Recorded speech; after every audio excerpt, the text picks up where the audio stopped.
Little bit of quarterback news to get into. Derek Carr declines all trades, and the Jets officially reach out about Aaron Rodgers.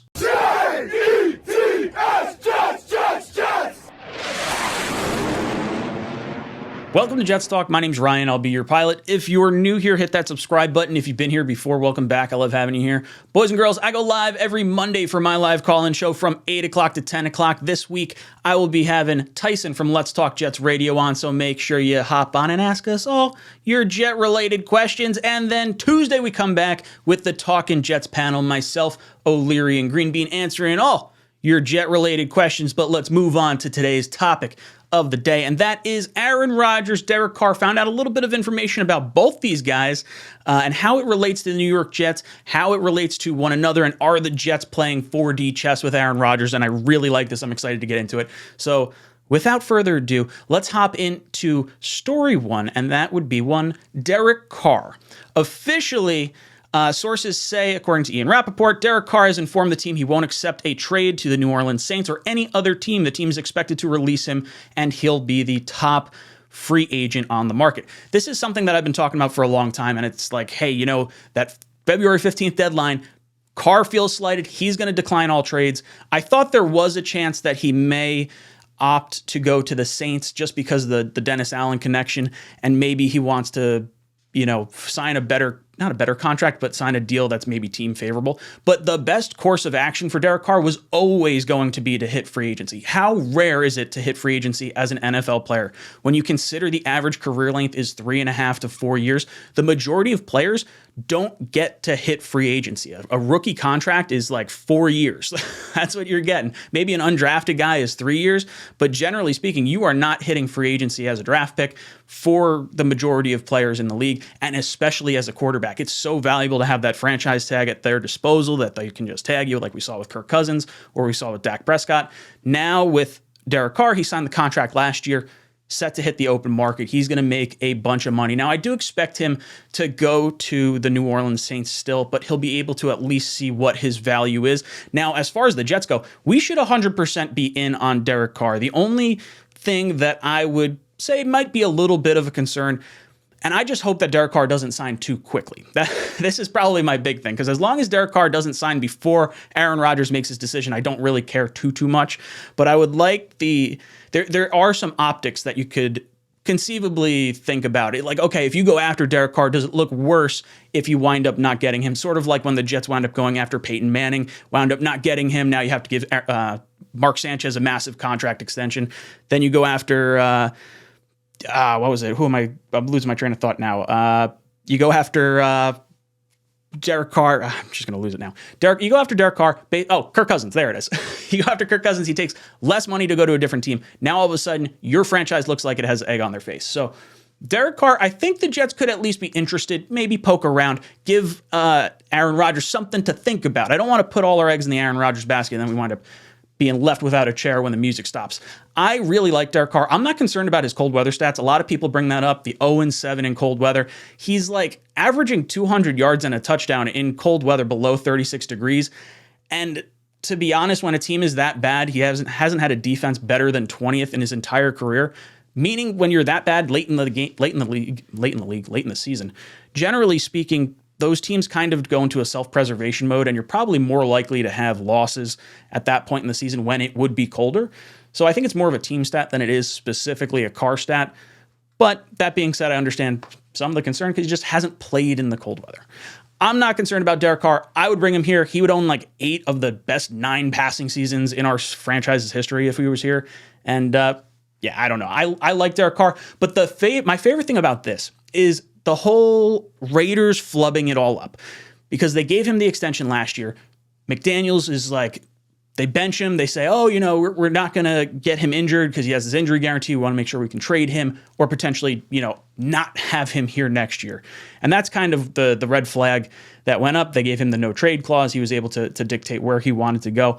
And the Raiders, it seemingly looks like, wanted to go all in on Brady. And then they flub it up. And now Derek Carr is blocking him. Clearly, there's a little bit of bad blood there, and they messed it up. They're not going to get a draft pick for their franchise quarterback or former franchise quarterback. And if I'm Aaron Rodgers, I'm sitting there, and I'm thinking, you know what? Maybe I don't want to go to the Raiders. Maybe that's what he's thinking. But we also learned, going on that Aaron Rodgers front, the New York Jets have officially inquired about Aaron Rodgers' availability with the Green Bay Packers per sources, a move that was expected as New York explores veteran quarterback options. Now, obviously, we wound up hearing from Woody Johnson during the Hall of Fame rookie awards and all that stuff, where the Jets are going to go after a veteran quarterback. He was asked about Aaron Rodgers, and everyone's all sorts of excited, like, oh, don't tamper, but like, we're all in on him, like what's going on? Obviously, the Jets are going to be all in on a quarterback, and it makes a lot of sense. Aaron Rodgers, look, first off, the Jets have Nathaniel Hackett, his former offensive coordinator. And you guys may poo-poo that and say, oh, Nathaniel Hackett, look what he did in Denver. I will counter that argument with saying, look what Aaron Rodgers did without Nathaniel Hackett, and look what the Seattle Seahawks did without Russell Wilson. And maybe Russell Wilson is the problem, or at least that's what I'm going to wind up hanging my hat on. So you have Nathaniel Hackett here. Maybe there's a situation, Aaron Rodgers comes to New York. Jets need the veteran presence, right? The contract I'm not concerned about, $15 million this year, $32 million in 2024, and then you get that massive dead cap hit in 2025. That'll be the season that you probably have to, forego or just take the big hit. Maybe you split it over 2 years and make it a little more manageable, but more so than not, you're going all in on a quarterback. And I think the majority of Jet fans probably fall in line with wanting Aaron Rodgers. And there's certainly reasons to not want it. I think the concern with Aaron Rodgers is, does he still want it? I think the one thing you can look at with Derek Carr and the Raiders is he is a pissed off quarterback that has played under 4 head coaches with 5 offensive coordinators in 2 different cities. I trust him to put up the same caliber stats in a new city with a new head coach, with a new offensive coordinator. So I understand the idea of going for Carr. With Rodgers, does he still want it? Is the passion there like it seemingly is for Carr? And I mean, when you look at Rodgers, he was an MVP just 2 years ago, 2-time MVP, or back-to-back MVP. And he has the 1 season without Hackett. He breaks his thumb. He comes over. He goes from the London game to the Jet game in Green Bay, and it's just kind of a rough stretch of games. He doesn't have his number 1 wide receiver in Devontae Adams. I think there was a lot going on in the whole Green Bay side of things, and I think what's more interesting to me is, why didn't he follow Hackett the first time to Denver? Did Denver want Russell Wilson, or did they want Rodgers? If they wanted Rodgers and then pivoted to Russell Wilson, or maybe they had the beat on Russell Wilson, and they're like, okay, who knows? That's, I think, the interesting question with Nathaniel Hackett dealing with Aaron Rodgers. But is this a 4D chess move? That's where I wanted to get to with this, because this is the exciting part. Aaron Rodgers, we all heard, was going into his darkness retreat. I think this was a planted story by the New York Jets, and a brilliant one by Joe Douglas. Clap, clap, clap. That is my golf clap for you, because Aaron Rodgers is going into his darkness retreat for 4 days. So the last thought he's going to have before he goes into darkness with no contact with anyone is the Raiders flubbing it all up. They're seemingly the top competition for him. And the New York Jets officially inquiring about him, like, hey, we want you. We haven't even discussed Carr. You haven't even seen the Jets connected to Carr at all. We're not bringing him in for an interview. But now once he goes in to his little hut and he's thinking about the Jets, maybe you decide to, test the water, see where he's going. What's going on? Does Derek Carr potentially have an interview lined up with the New York Jets? Is he going to go on a tour with a bunch of different teams? I don't know. The whole Derek Carr, Aaron Rodgers thing is fascinating, because there are 2 ways to solve a problem that we all have, but they're 2 very different routes. One could be a quarterback for the next 4 or 5 years. One is probably more likely to win you a Super Bowl, but he's only going to be here for 2 years, and then he's like, screw it, I'm out. But I don't know. I'm excited. I like this. I think Derek Carr, I think Aaron Rodgers are both really, really good options for the New York Jets. I really don't think you go wrong with either one.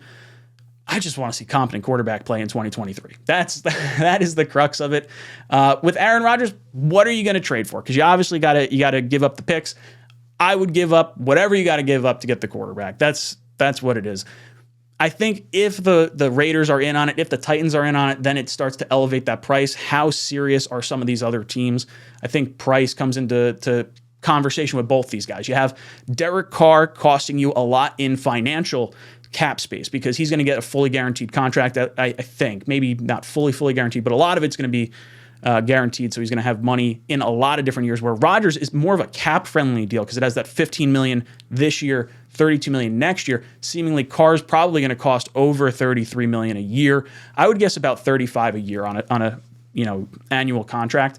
So would you rather give it up in draft picks for the cheaper contract, or not give up draft picks but sacrifice the salary cap space that might otherwise help you retain some of your other players? It's a fascinating story. I want to hear from you guys. What do you think about the recent news from Rodgers? Do you think the Jets are playing some head games with him? What do you think about Derek Carr? Let me know in the comment section down below. And as always, go Jets.